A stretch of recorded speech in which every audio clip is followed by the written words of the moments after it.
ദിവസം മുതൽ എല്ലാ ഷോകളും മിനിമം 80% ഒക്യുപ്പൻസിയിൽ ഈ കോഴിക്കോട് ഓടിക്കൊണ്ടിരിക്കുമ്പോൾ വേറെ എവിടെ ആഘോഷങ്ങൾ ആരംഭിക്കും? ഒരുപാട് സന്തോഷം. രേഖാചിത്രം എന്ന് പറഞ്ഞ ഈ സിനിമ നിങ്ങൾ എല്ലാവരും സ്വീകരിച്ചതിന്, ഇത് ഇത്ര വലിയൊരു വിജയമാക്കി മാറ്റിയതിനും ഞങ്ങൾ എല്ലാവരും നേരിട്ട് വന്ന് കണ്ട് നിങ്ങളോട് നന്ദി പറയണമെന്നും കോഴിക്കോട് നിന്ന് തന്നെ രേഖാചിത്രത്തിന്റെ വിജയ ആഘോഷം വേണമെന്നും ഈ വിജയാഘോഷത്തിന്റെ ഭാഗമായി കോഴിക്കോട് നിന്ന് വയറ് നിറയെ ഇവർക്ക് ഭക്ഷണം മേടിച്ചു കൊടുക്കാമെന്ന് ഞാൻ വാക്ക് കൊടുത്തിട്ടുണ്ട്. അപ്പൊ ഇന്ന് മുതൽ കോഴിക്കോടിന്റെ പല ഭാഗങ്ങളിലായി ഞങ്ങൾ എല്ലാവരും ഉണ്ടാവും. പ്രത്യേകിച്ച് തിയേറ്ററുകളിൽ ഇനി വരുന്ന ദിവസങ്ങളിൽ തിയേറ്റർ വിസിറ്റ്സിനുണ്ടാവും. അപ്പൊ ഇനി സിനിമ കാണാൻ ബാക്കിയുള്ളവരെല്ലാവരും തിയേറ്റേഴ്സിൽ വരിക. തിയേറ്റേഴ്സിൽ നേരിട്ട് കാണാനുള്ള ഒരു അവസരമുണ്ട്. കാര്യം ഇതുവരെ നിങ്ങൾ ആരെങ്കിലും മനോജേട്ടൻ ഒരു സിനിമയുടെ വിജയാഘോഷത്തിന്റെ അല്ലെങ്കിൽ ഒരു സിനിമയുടെ പ്രൊമോഷന് പോകുന്നത് കണ്ടിട്ടുണ്ടോ? ഈ സിനിമ മനോജേട്ടൻ അത്രയും പ്രിയപ്പെട്ടതാണ്. ഞങ്ങൾക്ക് ഞങ്ങളുടെ വക്കച്ചൻ ജൂനിയറും അത്രയും പ്രിയപ്പെട്ടതാണ്. വക്കച്ചന്റെ പെർഫോമൻസ് കൂടെയാണ് ഈ സിനിമ ഏറ്റവും മികച്ച അഭിപ്രായങ്ങളിലേക്ക് എത്തിയത്.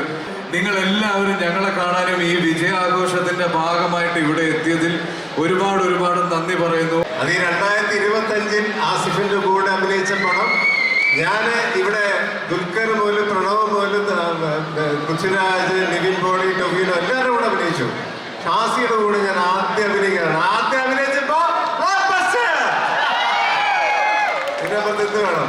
അതിന്റെ കാരണക്കാരനായ ആദ്യത്തെ കാരണക്കാരൻ നമ്മുടെ സ്വന്തം മമ്മൂക്ക അല്ലേ, നമ്മുടെ സ്വന്തം മെഗാസ്റ്റാറിന്റെ അനുഗ്രഹമാണ് ഈ സിനിമയുടെ ആദ്യം തുടക്കം.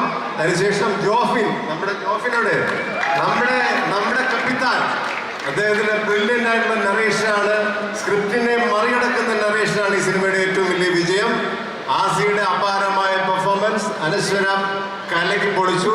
ഇതിൽ അഭിനയിച്ച എല്ലാവരും, എൻ്റെ കാര്യം എനിക്കറിയില്ല, നിങ്ങൾ പറയണം കേട്ടോ. അപ്പൊ എന്താ പറയുക, നിറഞ്ഞ സന്തോഷം മാത്രം. ആസി പറഞ്ഞ പോലെ കോഴിക്കോട് സാഹോദര്യം, സ്നേഹം, സൽക്കാരം, ആഘോഷം. ഞാൻ എന്റെ മൈക്ക് നമ്മുടെ പ്രിയപ്പെട്ട സംവിധായകന് കൈമാറണോ?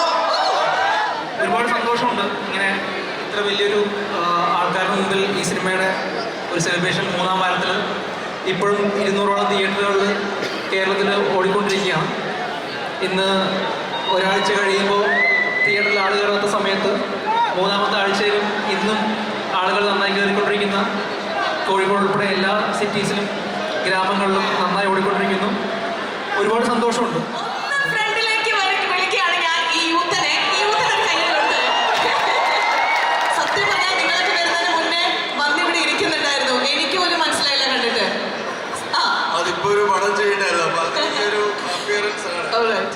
കോഴിക്കോടായിരുന്നു ഗുരുവായൂരപ്പൻ കോളേജ്. അതെ, ഗുരുവായൂരപ്പൻ കോളേജിൽ ഇവിടെ ഗണപത് ബോയ്സിലൊക്കെ ആയിട്ട്. സത്യം പറഞ്ഞാൽ കോഴിക്കോട് ഉണ്ടായിരുന്ന ആ സമയത്താണ് എൻ്റെ മനസ്സിൽ സിനിമയിൽ അഭിനയിക്കണം എന്നുള്ള ഒരു ആഗ്രഹം കയറി വരുന്നു. ഇതിന് ഏറ്റവും രസമുള്ളൊരു കോൺഫിഡൻസ് എന്താ അറിയോ, മനോഹരപ്പടി അത് പറഞ്ഞിട്ടുണ്ട്. ഒരു ദിവസം രാത്രി വെറുതെ പഠിക്കുന്ന സമയത്ത്, ഈ പ്രീ ഡിഗ്രി ഫസ്റ്റ് ഇയർ പഠിക്കും, മനോജേട്ടൻ്റെ സ്വപ്നം കണ്ടു. ഇതിന്റെ തൊട്ട് പിറ്റേ ദിവസം എന്താ പറയാ, കണ്ണൂർ എന്ന് പറഞ്ഞ പടത്തിന്റെ ലൊക്കേഷനിൽ ഞാൻ വരാനിടയായി. അവിടെ വെച്ച് ഒരു സംവിധായകൻ എൻ്റെ അടുത്ത് അഭിനയിക്കാൻ താല്പര്യമുണ്ടെന്ന് ചോദിച്ചു. അങ്ങനെയാണ് ഞാൻ സിനിമയിലേക്ക് വരുന്നത്. അപ്പൊ നിങ്ങൾക്ക് ആർക്കെങ്കിലും സിനിമയിൽ അഭിനയിക്കാൻ താല്പര്യമുണ്ടെങ്കിൽ മനോജേട്ടന്റെ സ്വപ്നം കാണുക, അടുത്തുള്ള ലൊക്കേഷനിലേക്ക് പോവുക. അപ്പൊ അതേ മനോജേട്ടന്റെ കൂടെ ഇങ്ങനെ ഈ ഒരു പടത്തിന്റെ ഒരു ആഘോഷത്തിന്റെ ഭാഗമായിട്ട് നിൽക്കാൻ പറ്റുന്നതിൽ ഒരുപാട് സന്തോഷമുണ്ട്. അപ്പൊ എനിക്ക് ആ ഫീല് മനസ്സിലായിട്ട് അവസാനം വരുന്നു, അതിന്റെ അടുത്തേക്ക് വരുമ്പോൾ ആ കൈയുടെയും പരിപാടിയും എൻജോയ് ചെയ്യായിരുന്നു. ഏതായാലും ഒരുപാട് സന്തോഷം. ഇവിടെയുള്ള എല്ലാ ദിവസത്തിനും അതെ, എല്ലാവരും പടം കണ്ടു എന്ന് വിശ്വസിക്കുന്നു, ഇഷ്ടപ്പെട്ടു എന്ന് വിശ്വസിക്കുന്നു. കാണാത്തവർ തിയേറ്ററിൽ പോയി പടം കാണുക. അപ്പൊ നമ്മുടെ അടുത്ത പ്രമോഷൻ വീണ്ടും കോഴിക്കോട് വരും അല്ലേ? ആർട്ട് ആൻഡ് കൾച്ചർ, ലിറ്ററേച്ചർ എല്ലാത്തിനെയും നന്നായിട്ട് അപ്രീഷിയേറ്റ് ചെയ്യുന്ന ഒരു സ്ഥലം കൂടിയാണ്. And I really happy that ഞാൻ ചെയ്ത സിനിമ രേഖാചിത്രത്തിൻ്റെ സക്സസ് എനിക്ക് ഇങ്ങനത്തെ ഒരു ക്രൗഡിൻ്റെ കൂടെ സെലിബ്രേറ്റ് ചെയ്യാൻ പറ്റുന്നുണ്ട്. അത് നിങ്ങളെല്ലാവരും രേഖാചിത്രം കണ്ടിട്ടുണ്ട്. കാണാത്ത ആൾക്കാർ പ്ലീസ് സിനിമ കാണാം. Thank you.